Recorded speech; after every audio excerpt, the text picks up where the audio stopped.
Gold hub తాకట్టులో ఉన్న బంగారాన్ని విడిపించి కొనబడును. అదే రోజు ఆన్లైన్ ధరకు కొని డబ్బులు ఇవ్వబడును. హాయ్, వెల్కమ్ టు మనం టీవీ. నేను మీ కట్ట కార్తీక్. కవితకు బెయిల్ రావచ్చా? ఇప్పటికే మీ అందరికీ తెలుసు, కల్వకుంట్ల కవితని ఈడీ అరెస్ట్ చేసింది. ఆమెని ఢిల్లీ తీసుకెళ్తా ఉంది. మేజిస్ట్రేట్ ముందు హాజరుపరిచే అవకాశం కనపడుతూ ఉంది. అయితే తన అరెస్టుకు సంబంధించి ఇప్పటికే ఒక ఛాలెంజ్ పిటిషన్ని కవిత దాఖలు చేయడం జరిగింది. సుప్రీంకోర్టులో ఛాలెంజ్ చేయడం జరిగింది ఈడీ అరెస్టునైతే. అయితే ఈడీ అరెస్టులో ట్రాన్సిట్ వారెంట్ లేకుండా ఎలా అరెస్ట్ చేస్తారు? ప్రొసీజర్ ఫాలో కాలేదు. రెండోది, కోర్టు ముందు గతంలో ఈడీ కవితను అరెస్ట్ చేసే ఉద్దేశం తమకు లేదంటూ చెప్పింది. ఇలాంటి మాటల్ని తప్పించుకొని నన్ను అరెస్ట్ చేశారని చెప్పేసి ఒక ఛాలెంజ్ వారెంట్ని అయితే కోర్టు ముందు పెట్టడం జరిగింది. అయితే ఇప్పుడు కవితకు బెయిల్ రావచ్చా? కవిత బెయిల్ పిటిషన్ అప్లై చేసుకోవాల్సి ఉంది. అయితే సాటర్డే, సండే సహజంగా కోర్టుకి సెలవు దినాలు అయినప్పటికీ కూడా ఎమర్జెన్సీ కింద బెయిల్ పిటిషన్ వేసుకోవచ్చు, హౌస్ మోషన్ మూవ్ చేసుకోవచ్చు. అయినప్పటికీ కూడా ఎమర్జెన్సీ కింద కోర్టు దీన్ని పరిగణలో తీసుకుంటుందా లేదా చూడాల్సి ఉంది. అయితే ఈ బెయిల్ పిటిషన్ కాకనే ఇందాక నేను చెప్పినట్టు ఏదైతే ఈడీ ప్రొసీజర్ ఉందో దాన్ని ఛాలెంజ్ చేస్తూ కవిత ఆల్రెడీ ఛాలెంజ్ పిటిషన్ దాఖలు చేయడం జరిగింది. దాని తర్వాత దాని మీద కోర్టు ఎలా వ్యాఖ్యానిస్తుందో చూసిన తర్వాత బెయిల్ పిటిషన్ వేసుకుంటారా, లేదు ఇమ్మీడియట్గా బెయిల్ పిటిషన్ మూవ్ చేసే ప్రయత్నం చేస్తారా అనేది కూడా చూడాల్సి ఉంది. అయితే ఇమ్మీడియట్గా బెయిల్ పిటిషన్ మూవ్ చేసినప్పటికీ కూడా అంత ఈజీగా యాక్సెప్టెన్స్ వచ్చే అవకాశం లేదు. మండే తర్వాత బెయిల్ పిటిషన్ని పరిగణలో తీసుకునే అవకాశం ఉంది. అయితే బెయిల్ పిటిషన్ తీసుకున్నంత మాత్రాన కవితకు బెయిల్ ఇస్తారా? కవిత ఎప్పుడు బయటకు రావచ్చు? ఒక్కసారి ఆమె మీద ఉన్న కేసులు చూద్దాం. ఆమె మీద ఉన్న కేసులు మనీ లాండరింగ్ కేసులు, ఆర్థిక నేరాల కేసులు. సహజంగా గతంలో సుప్రీంకోర్టు ఇచ్చిన తీర్పు ప్రకారం, చేసిన కామెంట్ ప్రకారం, కింది కోర్టులకు ఇచ్చిన గైడ్లైన్స్ ప్రకారం ఆర్థిక నేరాలను కఠినంగా భావించాలి.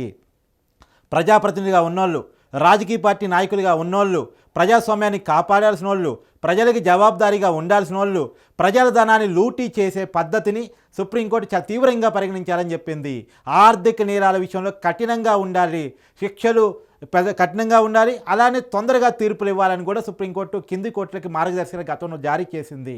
వీటి విషయంలో బెయిల్ విషయంలో కూడా అంత ఈజీగా ఇవ్వద్దు అని చెప్పేసి గతంలో సుప్రీంకోర్టు కొన్ని మార్గదర్శకాలు అయితే రిలీజ్ చేయడం జరిగింది. దాని ప్రకారం ఇప్పుడు మనీ లాండరింగ్ కేసే కవిత ఎదుర్కొంటుంది, ఆర్థిక నేరానికి సంబంధించిన కేసే ఎదుర్కొంటోంది. అందులోనూ 100 కోట్ల ఢిల్లీ లిక్కర్ స్కామ్ కేసు ఇది. అందులోనూ 40 కోట్ల రూపాయల విలువ చేసే డాక్యుమెంట్స్ మనకి ఆ విలువ డబ్బులు కనుక హైదరాబాద్లోనే ఎక్కువ ట్రాన్స్ఫర్ అయిపోయాయి, చేతులు మారాయి అని ఈడీ ఆరోపిస్తుంది. హైదరాబాద్ మారటం కూడా సౌత్ గ్రూపులో కీలకంగా కవిత ఉన్నారు. కవిత 40 కోట్ల రూపాయల ట్రాన్సాక్షన్లో కీలక భాగస్వామి. హైదరాబాద్లో ఓ ప్రైవేటు వాటిలో 40 కోట్ల రూపాయల చేతులు మారినట్టు దానికి సంబంధించిన కవితకు సంబంధించిన డాక్యుమెంట్స్ కూడా కవిత ఇంట్లో ఈడీ స్వాధీనం చేసుకున్నట్టు మనకైతే సమాచారం అంతా ఉంది. నిజానికి ఈడీ ఎలాంటి వాదనలని కోర్టు ముందు పెట్టిద్ది అన్నదాన్ని బట్టే కవితకు బెయిల్ ఇవ్వాలా వద్దా అనేది ఆధారపడి ఉంటుంది. ఈడీ కనుక గట్టి వాదన వినిపించి గట్టి సాక్ష్యాలను కనుక పెట్టగలిగితే ఇదే కేసులో మనీష్ సిసోడియా విషయంలో బెయిల్ రాకుండా ఈడీ అడ్డుకోగలుగుతుంది. గత 2 సంవత్సరాలుగా ఆయన తీహార్ జైల్లో, ఢిల్లీ ఉప ముఖ్యమంత్రి ఆయన అరెస్ట్ చేయడం జరిగింది. ఆయన ఇదే ఢిల్లీ లిక్కర్ స్కామ్లో గత 2 సంవత్సరాలుగా బెయిల్ లేకుండా తీహార్ జైల్లో ఉన్నారు. కాబట్టి నాకు తెలిసి అయితే ఇప్పటివరకు సుప్రీంకోర్టు వ్యాఖ్యలు చూడండి, ఇదే కేసులో మనీష్ సిసోడియా ఉదాహరణ చూడండి. మనీ లాండరింగ్ కేసు కాబట్టి, ఆర్థిక నేరం కాబట్టి, అందులోనూ గతంలో ఎంపీగా, ఇప్పుడు ఎమ్మెల్సీగా, బీఆర్ఎస్ కీలక నాయకురాలుగా, ఓ ప్రజాప్రతినిధిగా, రాజకీయ నాయకురాలుగా ఈ నేరాలకు పాల్పడింది కాబట్టి ఈ కేసులో ఏమికి అంత ఈజీగా బెయిల్ రాకపోవచ్చు. అది ఈ పార్లమెంట్ ఎలక్షన్స్ వరకు కూడా ఏమికి బెయిల్ రావడానికి అవకాశం లేదు అనేటువంటిదే మన గత ప్రొసీజర్ని చూస్తే మనకు అర్థమవుతున్న విషయం. కానీ ఈడీ ఎలాంటి వాదనలు పెడుతుంది, ఎలాంటి సాక్ష్యాలను చూపిస్తుంది, ఎలాంటి ఒకవేళ కవితగా బెయిల్ ఇవ్వటం పట్ల ఈడీ అభ్యంతరం వ్యక్తం చేయకపోతే ఇవ్వచ్చు. కానీ సహజంగా అభ్యంతరం వ్యక్తం చేసే అవకాశం ఉంటుంది. అందులోనూ ఫ్రైడే అరెస్ట్ చేశారంటేనే 2 రోజులు విచారణ చేసుకోవచ్చు, బెయిల్ పిటిషన్ మూవ్ చేసుకోవడానికి కూడా అవకాశం ఇవ్వకుండా ఉండటానికే ఫ్రైడే అరెస్టులు సహజంగా జరుగుతాయి. ఫ్రైడే అరెస్ట్ చేసిన ఉద్దేశాన్ని చూసినా సరే కవితకు బెయిల్ రాకుండా అడ్డుకోవాలనే ఆలోచనతోనే ఈడీ ఉన్నట్టు అర్థమవుతుంది.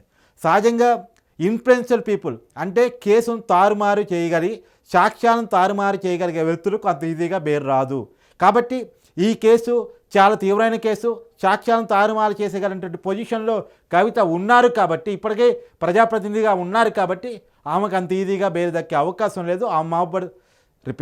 ఆమె మీద మోపబడుతున్న కేసులు కూడా అదే చెప్తున్నాయి. సహజంగా ఇప్పట్లో కవిత జైలు నుంచి బయటకు వచ్చే అవకాశం కనబడటం లేదు. సహజమైన ప్రొసీజర్ ప్రకారం అరెస్ట్ తర్వాత మేజిస్ట్రేట్ ముందు హాజరుపరుస్తారు, తర్వాత రిమాండ్ రిపోర్ట్ వేస్తారు, తర్వాత కస్టడీ పిటిషన్ వేస్తారు. సో రిమాండ్కి తరలించి కస్టడీకి ఇచ్చే అవకాశం మనకు కనపడతా ఉంది. మరి చూడాలి కవిత కేసులో ఏం జరుగుతుంది అనేటువంటిది.